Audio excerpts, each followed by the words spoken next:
बहुत समय पहले की बात है। एक राजा था, दयालु, न्यायप्रिय और अपनी प्रजा का सच्चा रक्षक। उसके राज्य में कोई भूखा नहीं सोता था।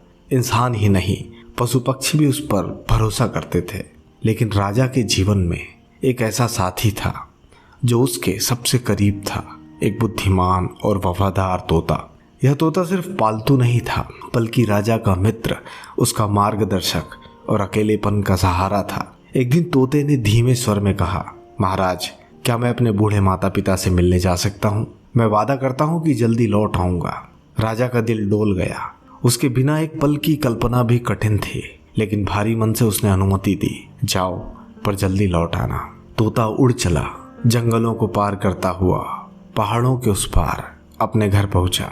माता पिता को देखकर उसकी आंखें खुशी से भर आई। जब लौटने का समय आया तो तोते के बूढ़े माता पिता ने रोते हुए उसे एक जादुई फल दिया और बोले, इसे राजा को दे देना।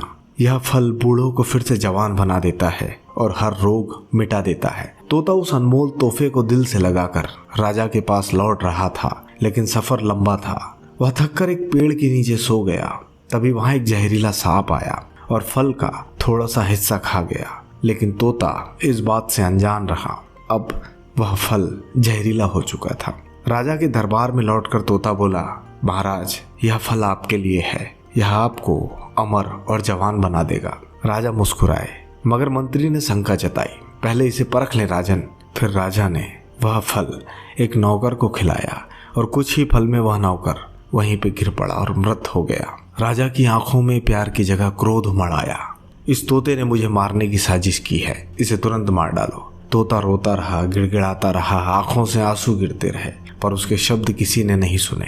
वह निर्दोष था, लेकिन उसकी गर्दन तलवार के नीचे झुक गई और उसकी जान ले ली गई।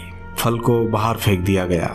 समय बीता और उसी जगह पर जहां पर वह फल फेंका गया था, पेड़ उगा और उसमें फल लगे। राजा ने सबको चेतावनी दी, इस फल को मत खाना, यह जहरीला है। लेकिन नियति को कुछ और मंजूर था। एक दिन एक बूढ़ा दंपत्ति भूखा प्यासा वहां से गुजरा। उन्होंने वह फल खा लिया और पेड़ के नीचे सो गए। जब जागे तो उनके चेहरे की झुर्रियां गायब थी, कमर सीधी थी, आंखों में चमक और वह फिर से जवान हो चुके थे। यह खबर जंगल में आग की तरह फैल गई। राजा ने हैरानी से एक बीमार वृद्ध दरबारी को बुलाया और उसे भी वह फल खिलाया। क्षण भर में वृद्ध की काया बदल गई।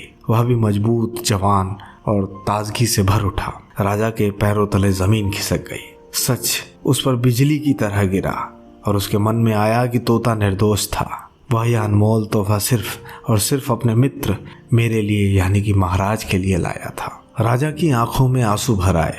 उसने धीमे से अपने सबसे वफादार दोस्त का नाम लिया और अपराध बोध से उसका दिल रो उठा। आज भी कहा जाता है कि वह पेड़ वहीं पर खड़ा है, लेकिन उससे ज्यादा यह कहानी जिंदा है। यह कहानी हमें सिखाती है, जल्दबाजी में लिया गया फैसला जिंदगी भर की वफादारी की कीमत को एक मिनट में मिटा सकता है। कभी कभी जिनसे हमें सबसे ज्यादा प्यार मिलता है, वही हमारी सबसे बड़ी गलतफहमी के शिकार हो जाते हैं और तब एक गलत फैसला जिंदगी भर का पछतावा बन जाता है। यह कहानी आपको कैसी लगी? कमेंट सेक्शन में अपनी राय जरूर दें। तो मिलते हैं नेक्स्ट वीडियो में। धन्यवाद।